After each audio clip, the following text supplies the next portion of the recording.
ශ්‍රී Lankan ගුවන් සේවයේ ගුවන් සේවිකාවක් ඉදිරියේ බීමතින් සිටියදී තම රහස් අවයව නිරාවරණය කිරීමට උත්සාහ කිරීම සහ ලිංගික හිංසන කිරීමට උත්සාහ කිරීම සම්බන්ධයෙන් 65 හැවිරිදි ස්වීඩන් ජාතිකයෙකුට කොළඹ අතිරේක මහේස්ත්‍රාත්වරයා අද රුපියල් 26500ක දඩයක් නියම කළේය.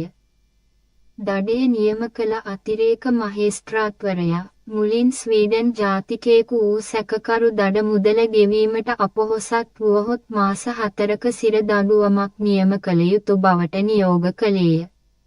අධිකරණයට ඉදිරිපත් වීමෙන් පසු සැකකරු වරද පිළිගෙන ඔහුගේ බීමත්කම සහ නොසැලකිලිමත්කම සම්බන්ධයෙන් පසුතැවිල්ල පළ කළ අතර ඉදිරිපත් කරන ලද කරුණු සලකා බැලීමෙන් පසු මහේස්ත්‍රාත්වරයා දඩය සහ දඬුවම නියම කළේය. කෙසේ වෙතත් සිද්ධියෙන් අගතියට පත් ශ්‍රී ලංකන් ගුවන් සේවයේ ගුවන් සේවිකාව අධිකරණයට ඉදිරිපත් කළේ විත්තිකරුගෙන් කිසිදු වන්දියක් අපේක්ෂා නොකරන බවයි.